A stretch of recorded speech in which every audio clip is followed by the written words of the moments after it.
你而家收聽嘅係普世佳音嘅靈修節目，每日箴言，係由高飛揚傳播製作。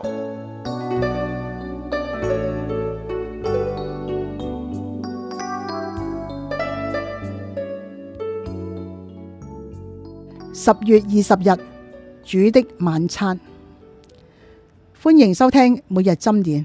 我哋一齊聽一段嘅聖經，哥林多前書嘅11章23至26節。我當日傳給你們的，原是從主領受的，就是主耶穌被賣的那一夜，拿起餅來，祝謝了，就擘開，說：這是我的身體，為你們捨的，你們應當如此行，為的是紀念我。飯後也照樣拿起杯來說：這杯是用我的血所立的新約，你們每逢喝的時候要如此行，為的是紀念我。你們每逢吃這餅喝這杯，是表明主的死，直等到他來。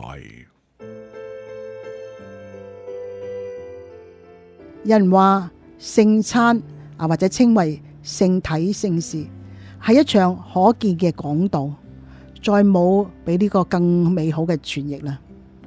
擘開嘅餅呢，讓我哋諗起基督為我哋破碎嘅身體，唔單止喺十字架上邊，更喺耶穌受難之前漫長嘅時刻啊。葡萄酒或者葡萄汁就提醒我哋，耶穌為咗赦免罪孽所流出嚟嘅寶血。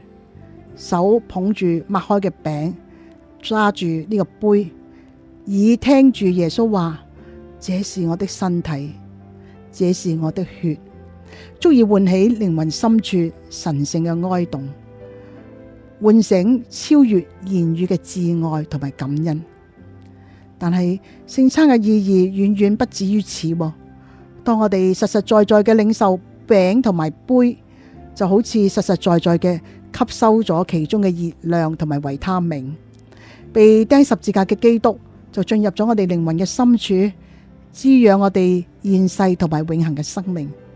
聖禮雖然唔能夠使人得救，但係神藉住呢一個嘅施恩，讓我哋嘅信心增長，賜下喜樂平安。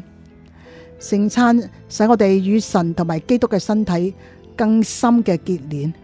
我哋作為群體一同領聖餐，呢個群體必定要喺神榮耀嘅國度裏面獲得永生。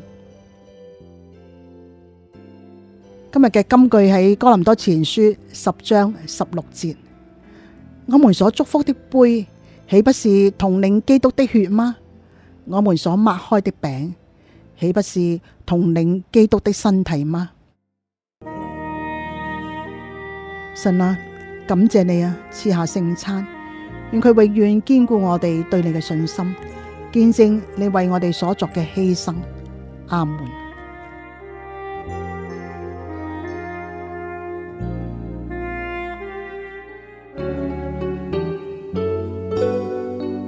你而家收聽嘅係普世佳音嘅靈修節目，每日箴言，係由高飛揚傳播製作。